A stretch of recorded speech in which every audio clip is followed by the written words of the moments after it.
everybody. I'd like to meet you live. Spirit and coffee. Got my coffee here. Cheers. Mm, yum, yum, yum, yum, yum. So good. Look at my hair. Mm.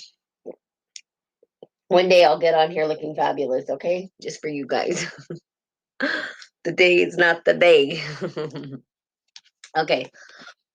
Let's get started. Okay, so again, I've been talking about sort of looking at how do people operate, sort of asking yourself questions, and not just questions about what's going on now, but in your life, like for the people that show up in your life, for the people that are operating in your life, for how you're viewing and perceiving your life. How do you engage with individuals, right? Good morning, Suze. And I've been talking about that. So I've been reading this book. It's called Quantum Integral Medicine, which I like it, or Integral Medicine, and it's Towards a New Science of Healing and Human Potential by Michael Wayne. Um, and I really like this book because he actually, at the end of each one of his chapters, he it's almost like if he did a research paper, or or if he did like oh god, like I'm just blanking on the name, not a dissertation, not a whole dissertation, but literature review. And it's sort of like at the end of each chapter he gets where he got all his information from, which can lead you down a rabbit hole of a bunch of different things, right? So it was like chapter notes, and the different articles that he refers to in each one of these particular chapters. Some of the books that I've read, there's some that I haven't, but pretty awesome. And I was reading it last night.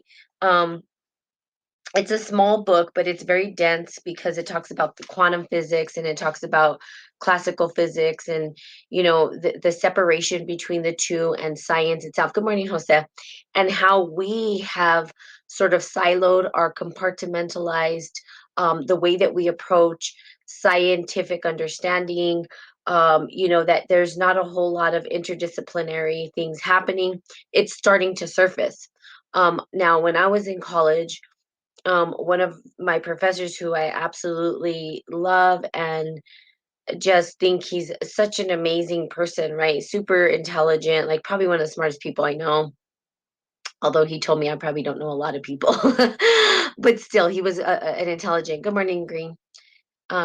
Green, is it Lantrum? Sorry, Lantern.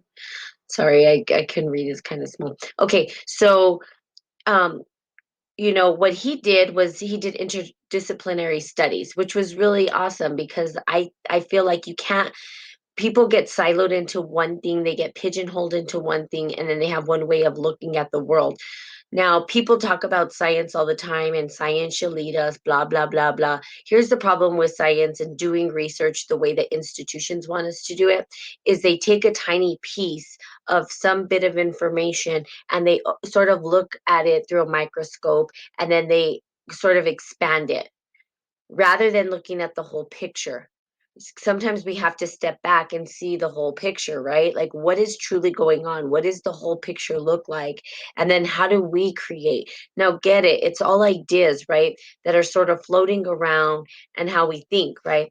And I'm telling you guys this because we've been talking about critical thinking. Well, I was reading last night that we get so caught up in the critical thinking and the logical thinking that it sort of suffocates the engagement of creative thinking. And that's what I was trying to explain when this first started, is that everybody's thinking so logically. How do we get to the creative piece? How do we get unstuck from all of the programming that's being thrown in our face at this point? Because right now there's so much fear-based programming being thrown at us, right? It's be afraid of this, be afraid of that, don't do this because you might get this, you might die, you might da da da da da da da. And you're like, okay, I get it. Now what? So what? How do I move on with my life? How do I create in my life? How do I become creative again? How do I not get suffocated and drown in all of these things that, we get it. We get it, right? We get the message. I mean, they're blasting it everywhere.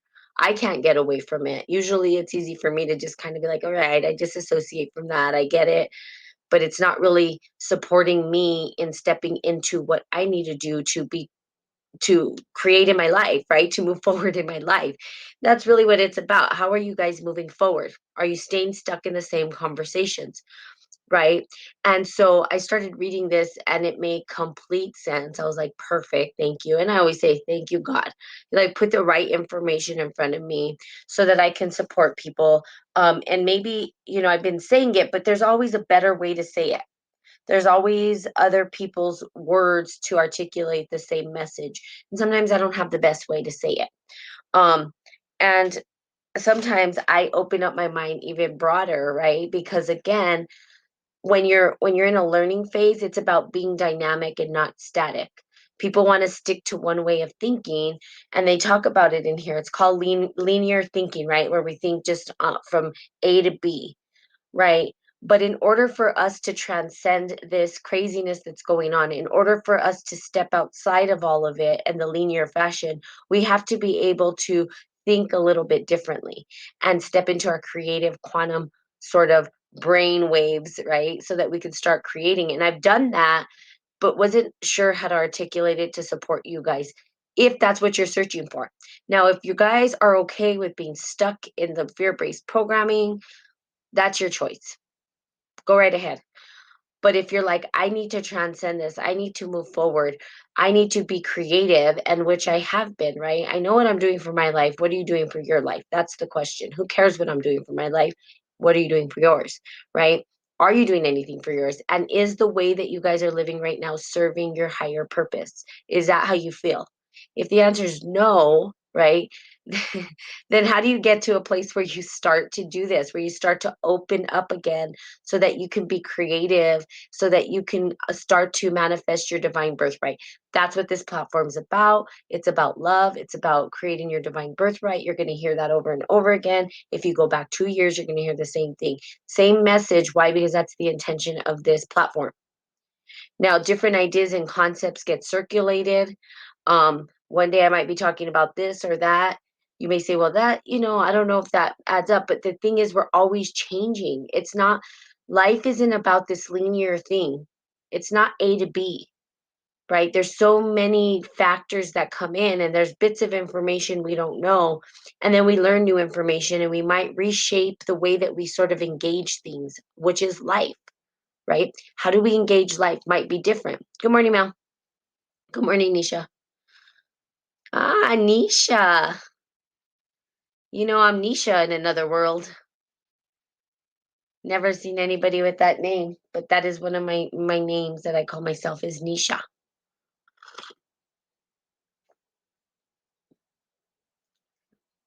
Very cool. Okay. So I want to read from this book because I just felt like it would be super super supportive perhaps. Okay? So this is it's called Consciousness and Creativity. Now they go over Schrodinger's cat scenario. If you guys know quantum physics, some of you may or may not, but if you do, you know about the cat, the Schrodinger's, I can't even talk right, cat, right, is the example of the quantum reality.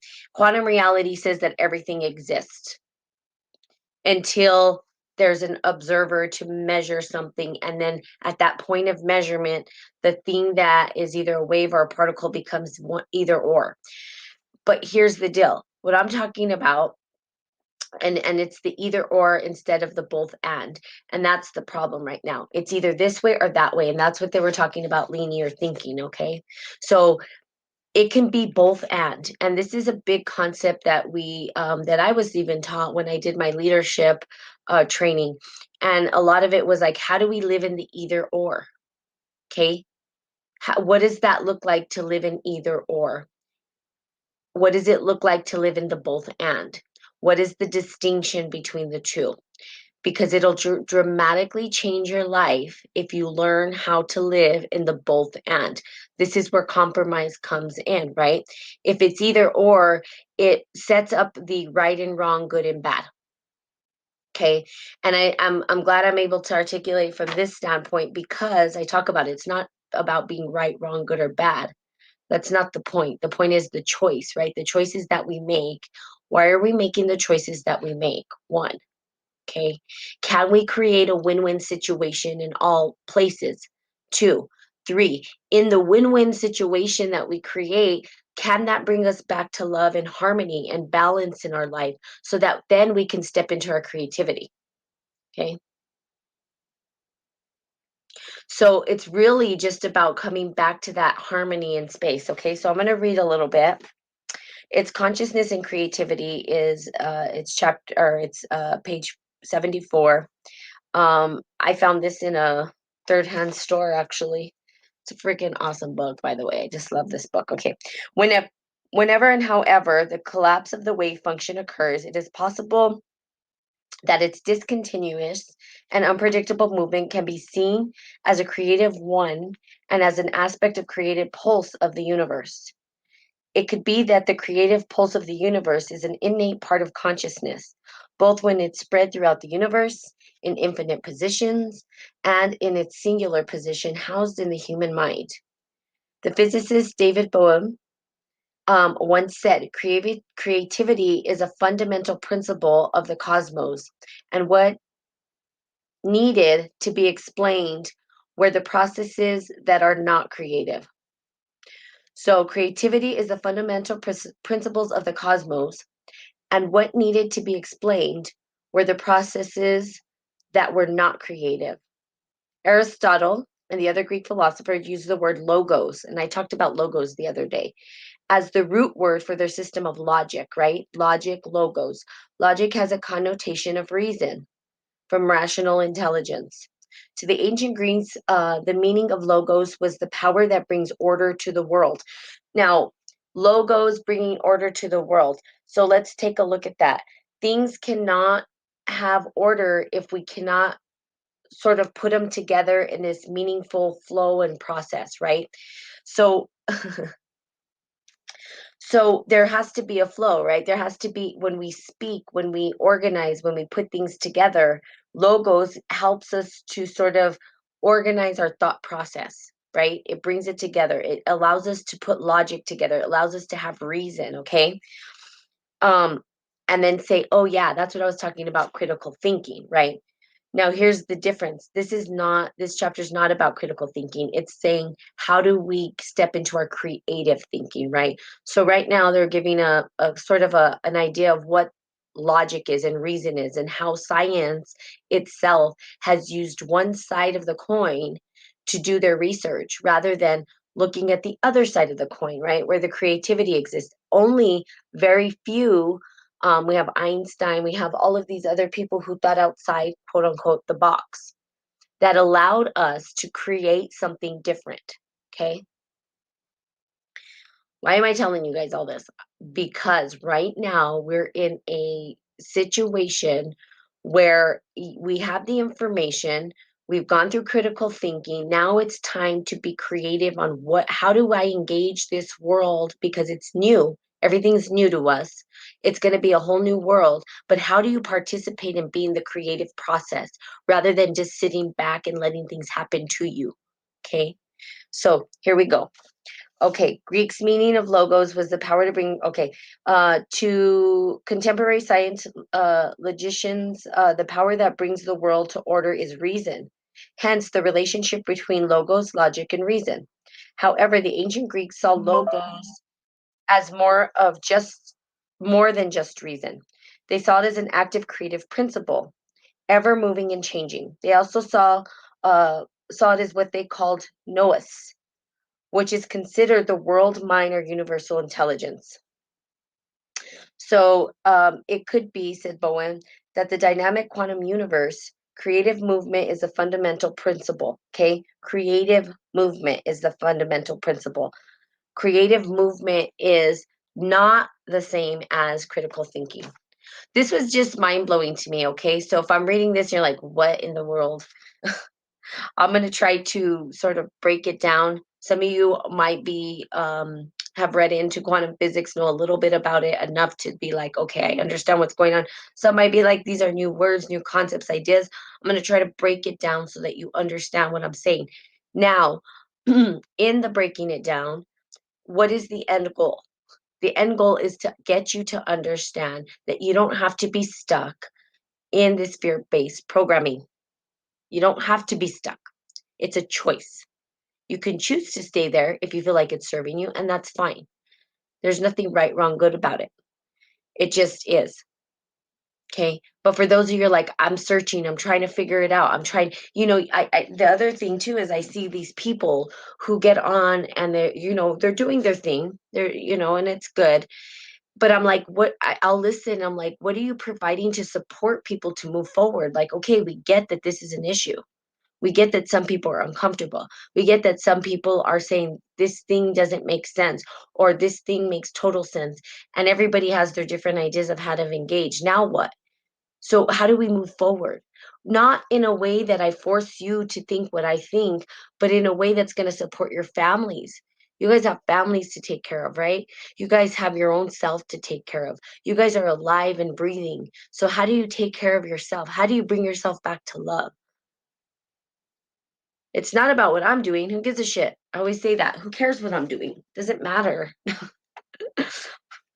I mean, if you guys want to know what I'm doing, reach out to me. I will tell you what I'm up to. Okay. I'm doing a lot of other things, right? And this is just one thing that I do, but there's a lot of things and there's ways that I'm moving myself forward. But does it matter? Not really. If it's not supporting you, it doesn't matter really. Who cares?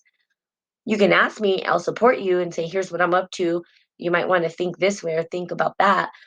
But really, it's about what drives you. Get back to your creative self, right? Okay. So it could be that Boehm said the dynamic quantum universe, creative movements is a fundamental principle. If consciousness plays an important role in the universe, then consciousness is also a part of this creative principle. This could explain that sometimes mysterious way that creativity works and how creative ideas often come to one when one is least expecting them, because creativity moves discontinuously. Many have wondered about the source of creative ideas. Sometimes it seems as if creativity comes from a great unknown. So here's Nikola Tesla, right? Said creative ideas come to us like a bolt of lightning.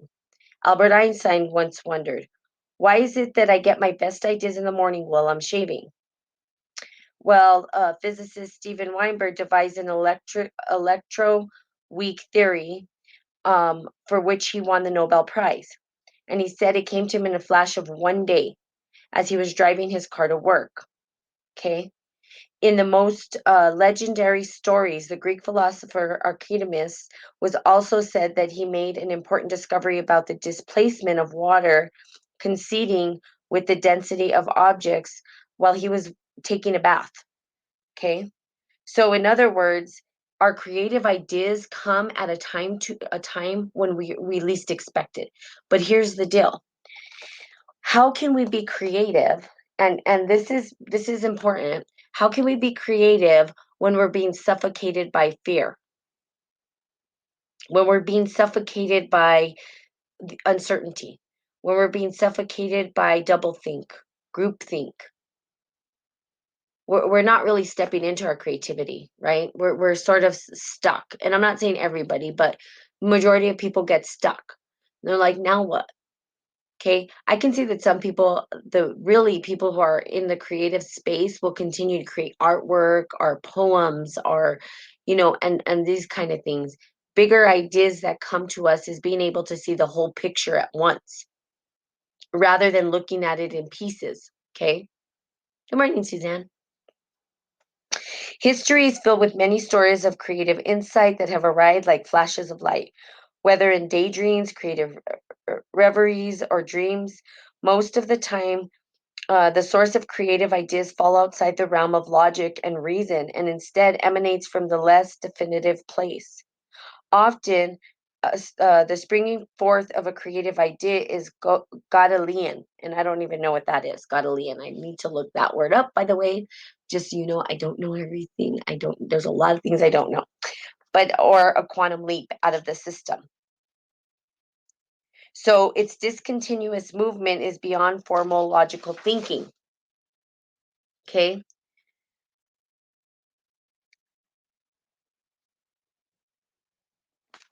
Hold on. Let me just take a look at something real quick.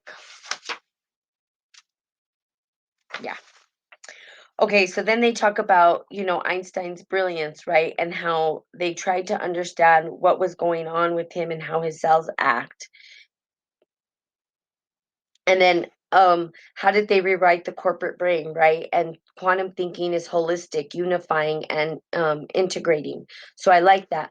So when we think from the quantum realm, we're thinking holistic, unifying, and integrating.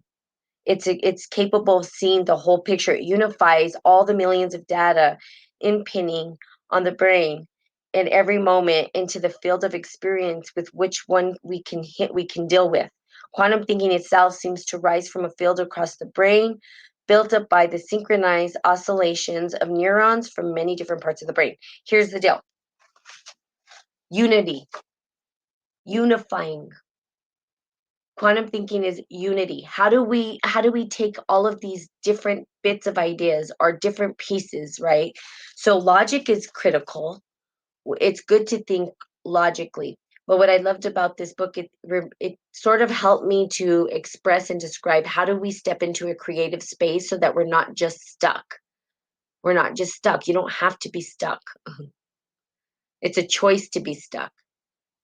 And I'm giving you the opportunity to tell you that you don't have to be, that you have this power within you, that you are God sent, that you have the power within you to think creatively, as opposed to being stuck in this sort of logic, right? Or backwards logic, right?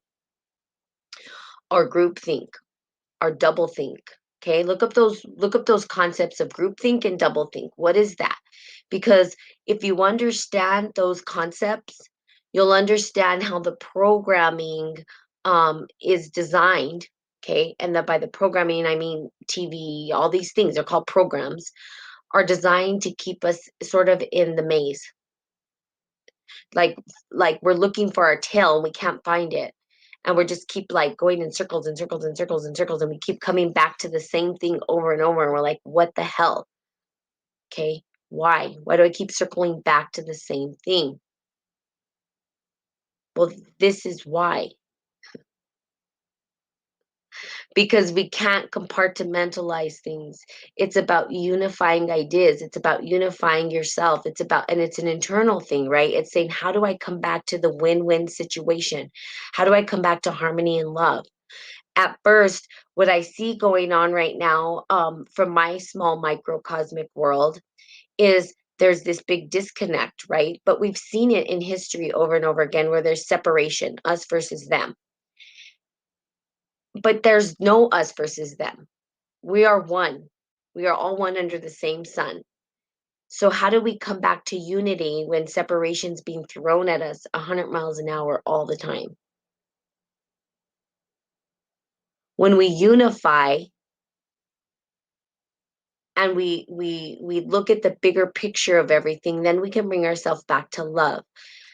So here's what I did. I rose above the situation rather than getting into this, that, right, wrong, good, bad. I'm like, no, this is not good, right, wrong, bad. How do I love these people regardless of what they think, of what their, political affiliations are? I don't care. I'm not a political person. I really don't care who you, right wing, left wing, red, white. I mean, we have people in different countries that get on here. I I love everyone. How do I bring myself back to love, right? That's the question. How do I bring myself back to harmony? How do you guys get yourself back to harmony? It's looking at the bigger picture. The bigger picture says love for me, right? Love is all there. But how do I get back to love when I have people screaming at me and when I have all of these things happening and being shoved in my face? How do I bring myself back to love? Well, that was a big question when all this started, right? Because the ego wants to be right about what it's doing. It's very tricky. Unity. And how do I bring myself back to unity when it doesn't seem like we're unified? Okay, well, let me look at the bigger picture. What have the ancients told us about unity? There's so many different quote unquote religions, and I'm not religious, I'm a spiritual alchemist. So I look, but I read on different religions, right? I love them all. They all have something great to offer, and each one of them has sort of a piece of the puzzle. And so I'm like, wow, there was one thing that Buddhism teaches that just fit perfectly into what we're experiencing at this moment, right? To bring us back to love. And that's looking at the whole picture. So when we sort of, instead of looking at it through a magnifying glass as us versus them, or me and my family doesn't agree with the way I agree with this whole scenario, or da da da, whatever fight you're having, my friends and I don't talk now because we think this is different, blah, blah, blah, whatever. Okay. We're creating separation. So how do I then come to the what we call the quantum realm and remember that we're unified? And I said, oh yeah, Buddhism. Buddhism teaches us something awesome. It teaches us that we all suffer. It's very simple. We all suffer. I mean, nobody escapes it. And I thought, uh-huh, there it is. That's the unity. That's the one thing that ties us all together is suffering. And in that understanding, that I can then have compassion, which means compati, which I was telling you guys the other day. Together we suffer. Compassion. Okay, now I could bring myself back to love because it doesn't matter what ideas you have about a situation. It doesn't matter how you're engaging this whole scenario that's playing out. You're suffering regardless. And all of us suffer. And if you lost somebody that, maybe you lost somebody, or maybe you're struggling with your own personal fears, or maybe you don't want to harm somebody else, or maybe this restrictions are too much for you that you don't want to be held down. You want to feel free. You want to be out of your house. You whatever it is, it's a suffering for you. And I can relate to that.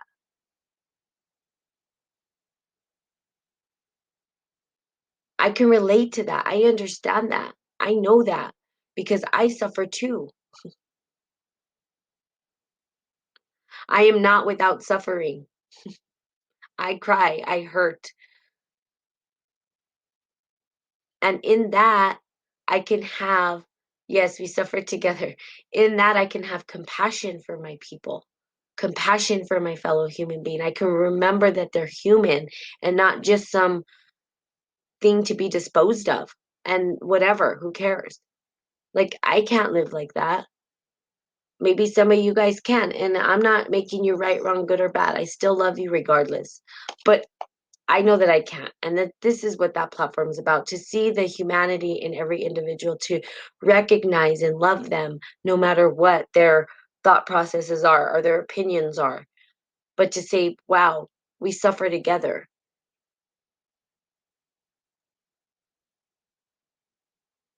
Had I just been stuck in logic and reasoning, I would have never got to the point of looking at the whole picture and understanding how we unify as one. This is where our unity lies. There's always unity. You can always find yourself back to unity. There's always a way. And man, that's one of the most powerful ways to do it, is to remember that we all suffer together. Nobody's outside of it. We all go through some hard times. And now we can look at each other and say, wow, okay, maybe they're afraid of this, or maybe they're afraid of that. I don't need to go and ridicule these people. Well, you have to think the way I do. No, they don't. Who the hell am I? And there's times where my ego will seep in and want people to think the way I think because I'm human. But the reality is, it doesn't matter. It's my question at the end of the day to every individual is, are you good with where your life is? Are you happy with your life? And if the answer is yes, then that's awesome. Keep doing what you're doing. If the answer is no, what can you do to bring yourself back to harmony, to peace? What tools do you need to support you through that? Do you need to talk to somebody? Do you need to cry? Do you need to, what is it that you need to do to bring yourself back to love? So when we get stuck in the logic and right versus wrong, which is what ends up happening, right? When we're in logic, it's us versus them. It's either or, it's good or bad, it's me versus you. Good morning, Auntie Christine. Bestie Westie. Good morning, Ashima, Max, Mikey. I don't know if you guys are still on here. Shalene. Okay. So allowing ourselves to sort of step outside the logic and the reason and unify. Okay, this is what I've been trying to communicate. Also letting you guys be critical thinkers to understand as well. Both are important. We're not leaving one out. We're not saying one is more important than the other. We're saying, how do I utilize this information so that I can bring myself to love, harmony, peace? It's all it is. Circle you back around. So we unify. I love that. It unifies all the millions of data imprinting or impinting on the brain at every moment into the field of experience with which we can deal. Quantum thinking itself seems to arise from a field across the brain that built up the synchronized oscillations of neurons from many different parts of the brain. Okay, unity. It brings all of the different ideas together. It helps us to unify the ideas and put them into one, which is what we call it interdisciplinary or integral. Okay. Let me see where this other one's. Quantum thinking follows both approach of quantum theory, in which the entity is both particle and wave-like at the same time. The entity is present both here and now, simultaneously spreads out possibilities wherever in space-time, and it spreads out and interconnects the membranes of the system. Quantum thinking is creativity. I'm sorry, quantum thinking and creativity are closely interrelated in that both are predicted and discontinuous, nonlinear in a way which quantum leaps of thinking are made, leading to insight that is considered beyond conventional ways of thinking. So when we start to think this way, we start to make moves in different ways that other individuals may not. But they getting there is the point. Like getting waves of information. There's times that I will get these waves of information. I'm like, oh my God, and it just all clicks. And it's like, whoa, what? And then it's like, okay, let me apply this to the work. Does this work? And it does. It's quite amazing. It's a way to tap into your God self, into the higher spirit, into the source that is true to you, that allows you to step into your divine truth. What does your divine truth look like? How do you co-create in this world, right? Your divine birthright. So through the process of all of what's been going on, we're getting back to the same principles that this whole platform started with. Walking your divine birthright. How do we get there even when we face all of these hardships?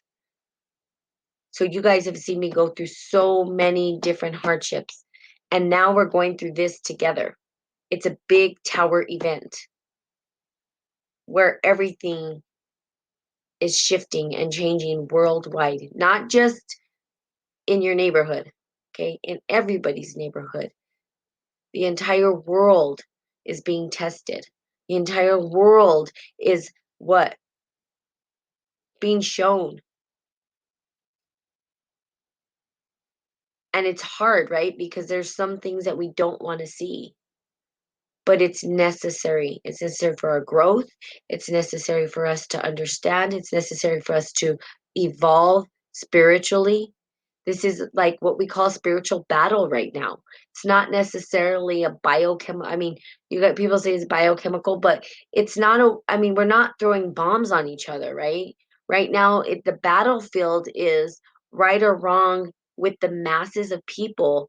And that's the war that's happening right now. It's a spiritual war.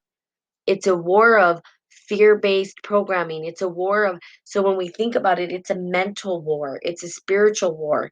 And how do you bring yourself back to a spiritual warrior so that you can stand firm and that you don't, it's almost like the wave comes but you're still standing, right?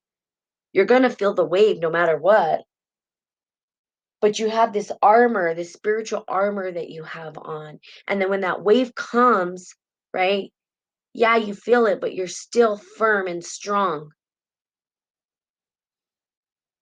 This is a remembrance of who you are. And that's exciting. It's inevitable. What's to be will be. We cannot change it. Whatever agenda is laid out for our future will be. Things are going to change. There's going to be uncertainty. You're not going to know what to do, but you will. Why? Because you have the tools within you to do that. If you're a seeker, you will find it. Never stop seeking. Never stop being on a question. Never allow yourself to fall into I know better.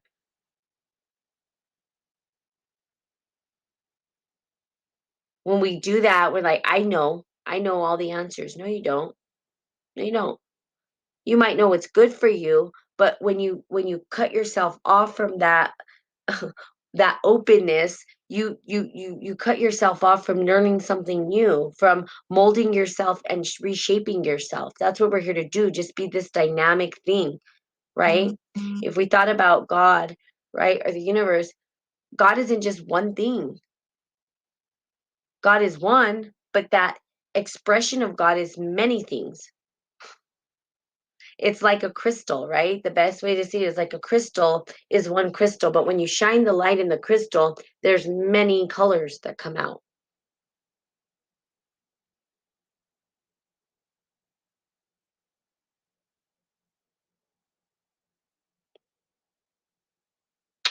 There was a passage in this book, you guys, and I just can't seem to find it, where it also talked about um groupthink, and I was like, "Oh my God, I wanted to read it to you guys." Um let me see if I can quickly go over this. Oh, here we go. This is it right here. Okay, I want to talk about this real quick, and this might be a little longer than, if you guys have to go, that's fine. People jump on and off all the time, but here, this one is important. I might read this tomorrow again, just so people can hear the message. Um, I want to talk about the educational system because I've been talking a lot about how we've been educated, especially in the US. I don't know other countries, what their educational system looks like. I know that in India, they have some really, really, I mean, their education, I don't know all of their education systems great, but I just know that those individuals speak 5 languages. When I was at a, I'll tell you guys a quick story. I was working, when I was in India, living there, I went to this orphanage, and it was a refuge for an orphanage for kids with HIV/AIDS. And so I went to go, volunteer, meet the kids, color with them. We played drums. We did all these things. And one of the little girls, she was about 6, maybe, she taps me and she goes, Madam. And I go, yes. She goes, I speak 5 languages. How many do you speak? And I never felt so. I just looked at her and I was like, one.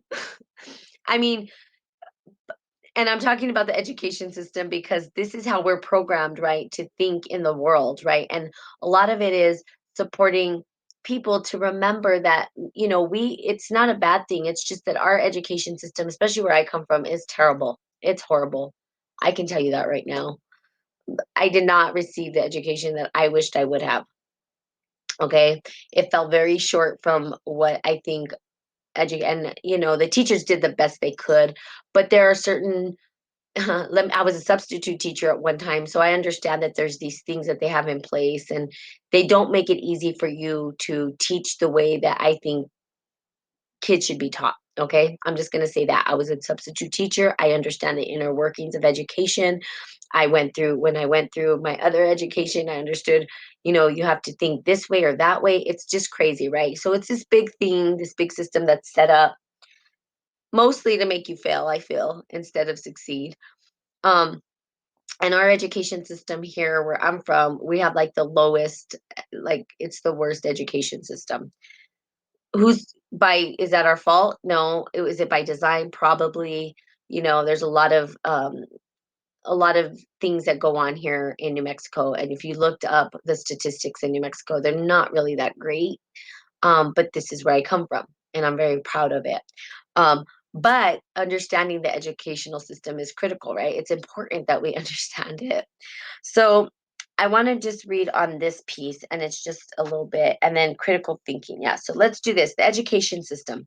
As I mentioned earlier, one major factor that keeps people from using his or her greater human potential is the education system. People are led to believe that the only place to practice creative thinking is while studying the arts, while other disciplines require a different mental framework, and that it is one that does not become an artist framework, and that if one does not become an artist, one will have no use of creative thinking abilities. This cannot be true science, art, and I'm sorry, this cannot be true since art and science are one and the same, both springing forth from minds willing to make the quantum links in thinking. Unfortunately, the way uh, compartmentalized thinking patterns are formed is based on the educational system that is quite disconnected. Disciplines are taught separately, leading to an inability to comprehend how things are interlinked and how each part is related to the whole. This is critical. And I'm going to tell you why it's critical for what's going on right now. Interdisciplinary practices in education have actually not happened for the longest time. Okay. You have psychology, you have mathematics, right? Or physics. You have the natural sciences, you have the social sciences, so you have this big disconnect in how the structure is set up. And one department doesn't speak to the other, and one thinks they have the right answer and the other doesn't. Okay. Most people don't really understand. They say, well, it needs to be scientific. Most people don't even understand how scientific experiments are done. They don't understand how science is done. And science wasn't even the way that universities started, right? So we can go on a historical journey of how were universities started, right? Why? It was really purely philosophical because there was a lot of questioning. Can we come to causation? Not necessarily. It's really hard. My cause is God, right? I say God, universal, whatever you want to call it, is the cause. It's the actual purest form of the cause, right? But but here's the deal. People are looking for what? God, right? The church talks about God and faith, science and the church don't talk to each other, but yet they're searching for what? What is science searching for, right? What are the big questions that they're asking? What are they trying to understand in science? So there's all these things, and then you have psychology, which they say, well, psychology is not a science, and then you have these professional, like personal development, education, leadership, and they don't believe that leadership should be meshed over with science because you can't measure it, and there's all these things. Okay. It's just quite interesting how it works. But most people aren't aware of how science works. They don't necessarily speak to one another. So, critical information that comes from psychology that is maybe being expressed in a mathematical equation or maybe being expressed in some sort of um, chemical experiment or whatever, that they're not even talking to each other, these departments. Now, things are starting to become more interdisciplinary. People are starting to talk. They have no other choice but to start to cross. So now we have classical physics and then we have quantum physics. And when we're looking at those two, there's a lot of things that don't necessarily mesh together. Why? Well, because people have to be right about their theories. You got to understand science is still theory. You can't get to causation. It's nearly impossible to get to causation, right? And so There's correlation, but causation is like, I mean, cause and effect. What is the cause? Can we really, really, really say we know what the cause is, right? Not necessarily. I would say it's God, but can you prove that? Well, science will try to disprove it or try to prove it, but they can't, because how can we disprove or prove something that we don't know it all. We're looking at it through this tiny little lens. There's this big thing happening, and then there's microcosmic thing and macrocosmic and microcosmic. Could we know everything? Hell no. We're human. We're so tiny. But they don't talk to one another. And so now you have sort of this linear way of doing one thing that doesn't necessarily help. And I could go on a tangent about my own health and how doctors, people like trust the doctors. I don't trust the doctors. And I have my own reasons why, but I can tell you from a personal experience, I've done my own research on my own health and they don't even know what I'm talking about. Can you please send me the articles that you read? Because, and then I send them, wow, that's interesting. Well, shouldn't you be reading the articles? Why am I doing my own research? You've got to do your research in your own hands. Okay. Okay. Here we go. Okay, in addition, during the educational process, there's the lack of emphasis on creative thinking, except during the studying of the arts. Instead, the emphasis is on linear thinking and disciplining the mind to find the one right answer, as Francis Bacon advocated. The inherent weakness of the system is that it creates dichotomy in which perceptions are divided between right and wrong, and boils choice down to absolute either or, without making any allowance for gray areas in between. The linear thinking encouraged by the education system is virtually impossible to create new perceptions that cut across the chasm of absolute thinking. Okay? It creates the either or, the right or wrong. This is what I'm talking about. This is where we start to fight with each other. This is the greatest illusion of the ego. The ego is the tricky thing, and the ego will say, let's separate. And it's easier to separate. It's easier for us to point fingers. It's easier for us to not take accountability and say we're all love. It's hard. It's not an easy task. Although it is important for the student to strengthen their logical thinking abilities and be able to discern between right and wrong, the problem with this approach is that it puts too much emphasis on critical thinking and not enough on constructive and creative thinking. With critical thinking, the student learns to analyze and find what is wrong with something. Every attempt is made to unpeel the model until all errors are removed.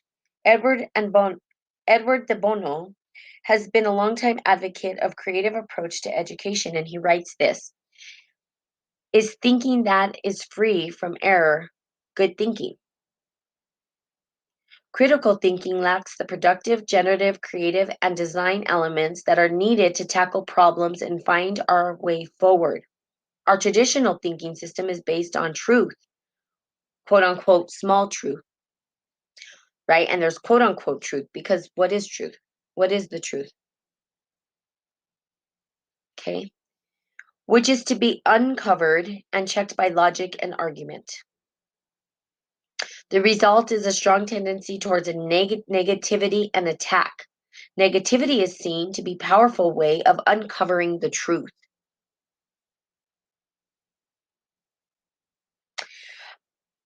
Okay, I think I'm going to stop here, but next tomorrow I'm going to read about critical thinking and new ideas. Okay, but I love that. Okay, here we go. Our traditional thinking system is based on quote unquote truth. We don't know the truth.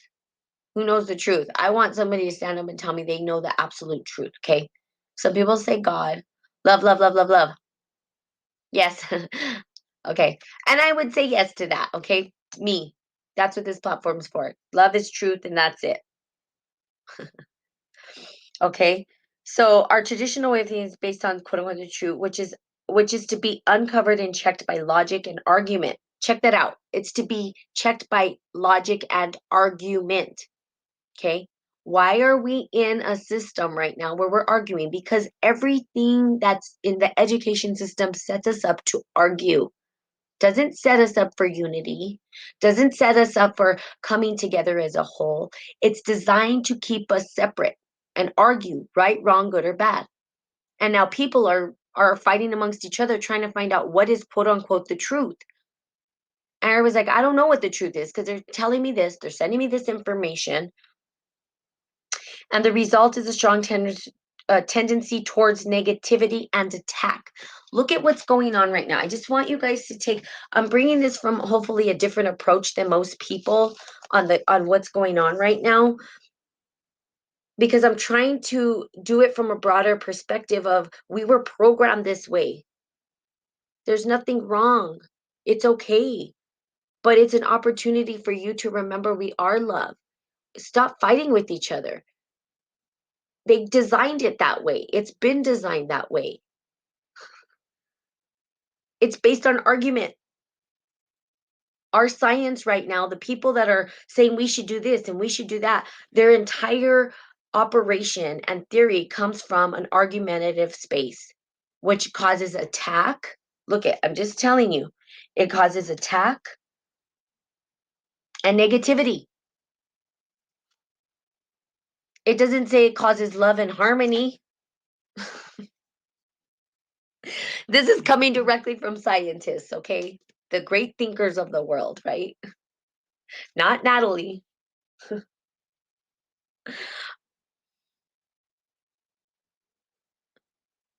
The education system was designed for us to argue, fight, and find total truth and absolute truth. You cannot have absolute truth. Now, I would say absolute truth is love, period. Why? Because it dissolves all, it unifies all. God unifies all. Where there's unity, there's truth. Where there's separation, there's ego. It's very simple. It's, if you could look at it as a two-part process. Anything that keeps you separate from everything becomes the ego's trick. It's fear-based, it's attack, it's negativity, and it's designed to make you attack others. It puts you in the state of mind of right, wrong, good or bad, either or. Love, God, unifies. Universe, whatever you want to call it, the universal principle, the one, the all, the whatever it is, unifies, has no need to attack.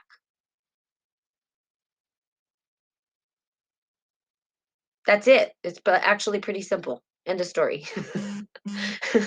And it's boring for people. If we all loved, there would be no story, right? But because the ego comes in to create this grandiose story, we play into it because we need the drama. Good morning, Melina. We like the drama. I do. There's times that I like, if life was just like, it wouldn't be fun. So we go on these roller coaster rides.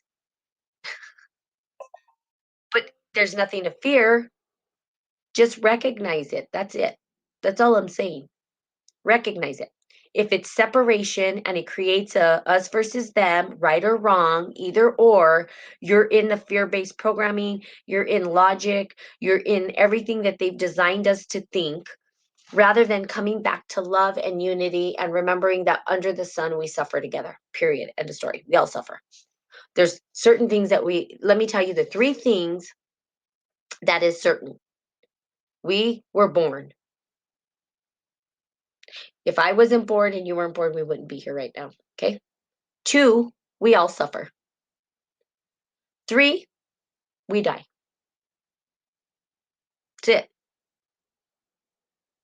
Now, what's in between all of that? An opportunity to come back to unity every single time. An opportunity to come back to love. An opportunity to remember that we are one. An opportunity to remember that we are in this together. That's it. It's very simple. But to live it is not. Speaking it, one thing. Living it, another thing. Not easy, but necessary. If you choose to ascend and to connect to your higher self. Okay. Okay. So I hope this was helpful for you guys. This was a long Spirit and Coffee. I want to continue talking about this. I think this was great. It was perfectly what I needed to read. I was like, oh, I haven't read this book in a while. So I picked it up, started reading, and boom, of course, it's perfect timing. Um, So you guys can look it up for yourself. Like I said, here's the book. It's Quantum Integral Medicine Towards a New Science of Healing and Human Potential. The author, I will read about him.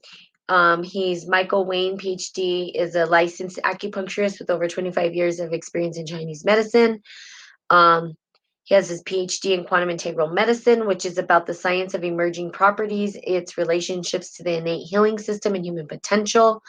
He's the founder and director of the Center for Quantum Integral Medicine. He's also the creator of Idea Lab, an organization dedicated to using creative intelligence and quantum thinking to develop new and emerging ideas that can be implemented in the field of medicine, business, and technology and the arts. Okay, there you go. All right. So I love you guys.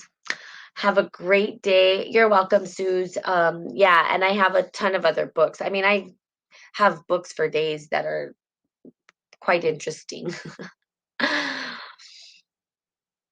But you guys have this. You guys got it. You got it. Just remember, we are love. Bring yourself back to unity. Okay? Okay. Love you guys. Have a great day. And I will be seeing you guys tomorrow. Bye bye.